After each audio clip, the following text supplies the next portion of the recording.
Bapak,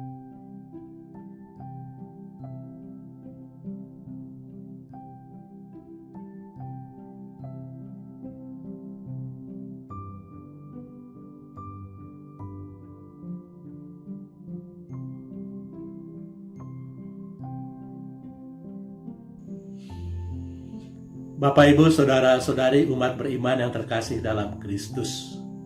Salam jumpa kembali dalam Santapan Sabda Malam Natal 24 Desember 2020 berdasarkan Injil Lukas bab 2 ayat 1 sampai 14. Tema renungan, damai sejahtera di atas bumi kepada orang yang berkenan kepadanya. Bapak, Ibu, Saudara-saudari terkasih, kata yang empunya cerita, ketika Sang Juru Selamat hendak lahir di Betlehem, seorang malaikat diutus dari surga untuk memberitahukan kepada manusia supaya mereka menyaksikan kelahiran Sang Juru Selamat. Berita itu tidak cuma disampaikan kepada orang-orang kaya dan berkuasa, melainkan juga kepada para gembala yang tengah mengembalakan kawanan mereka di padang Efrata.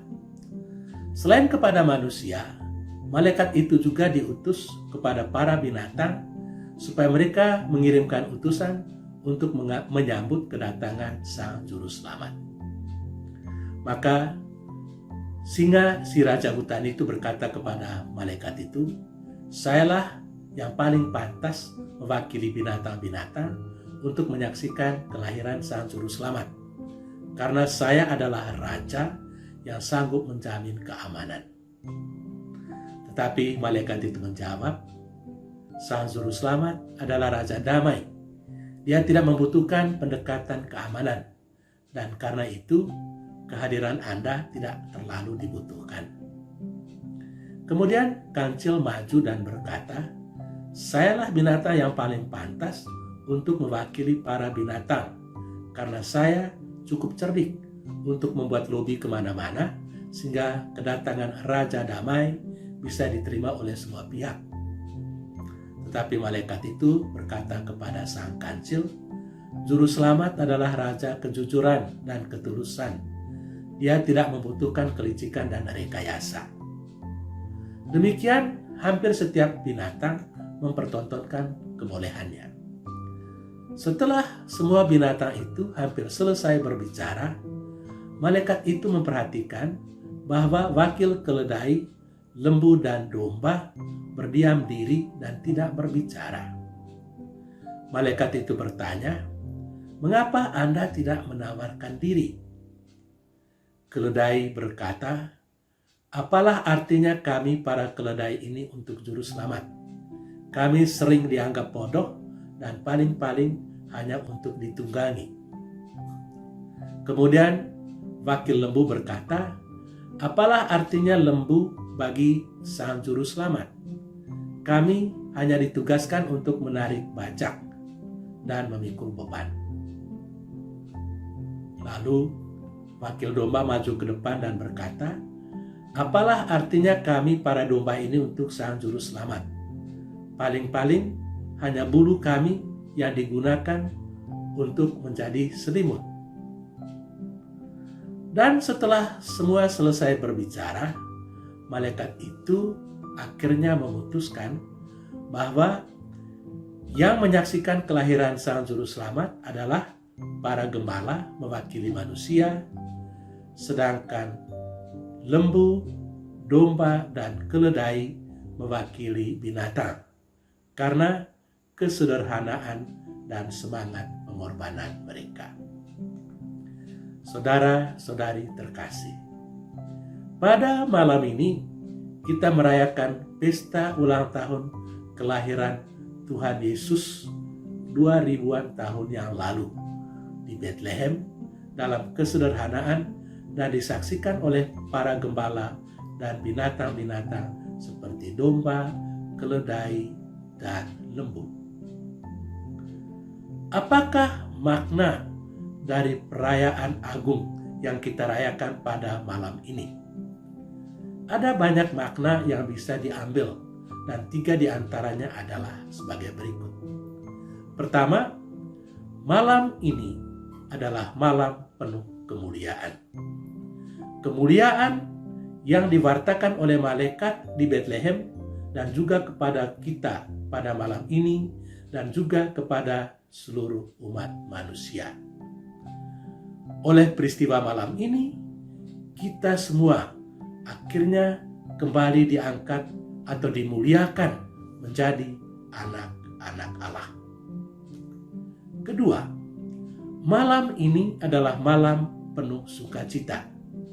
Sukacita karena mulai malam ini dan seterusnya, Allah yang tidak terbatas dan abadi itu tinggal beserta kita.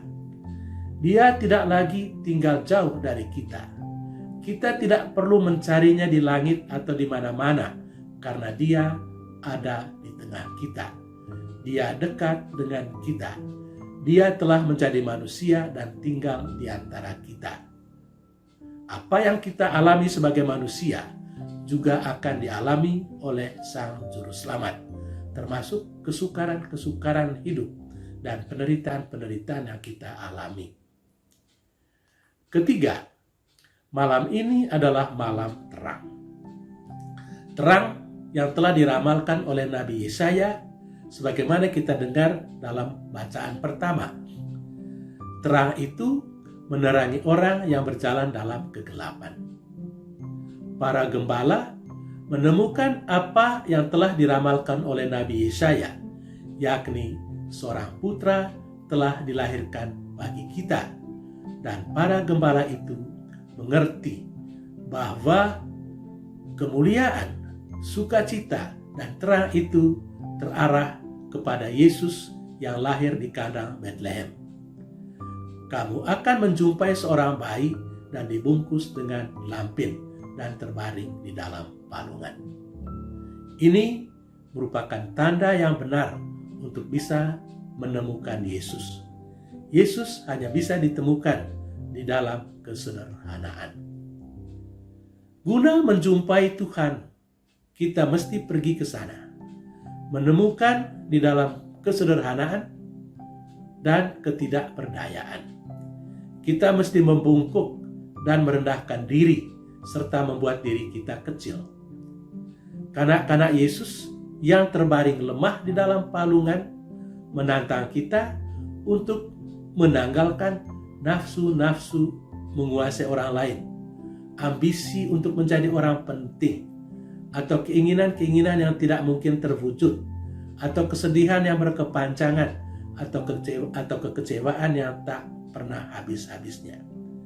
Kita mesti meninggalkan semua itu agar kita bisa menemukan kesederhanaan Allah yang telah menjadi manusia di dalam diri Yesus, kanak-kanak yang dilahirkan di kandang Bethlehem itu. Saudara-saudari terkasih, pada hari ini, ketika kita merayakan kelahiran kanak-kanak Yesus di dalam kesederhanaan di Bethlehem, marilah kita ingat juga anak-anak lainnya yang hidup pada zaman ini. Anak-anak jalanan yang tidak mempunyai orang tua, anak-anak yatim piatu, anak-anak yang menjadi korban perdagangan manusia, anak-anak yang dibunuh agar tubuh mereka dipakai oleh orang-orang lain, anak-anak yang menjadi korban kekerasan dalam rumah tangga, serta anak-anak yang ditelantarkan karena kemiskinan, dan anak-anak yang menangis karena lapar dan haus. Kanak-kanak Yesus lahir di dalam anak-anak seperti itu. Tetapi di atas semua itu, marilah kita bergembira dan bersukacita karena penyelamat telah lahir ke dalam dunia. Tuhan memberkati kita. Amin.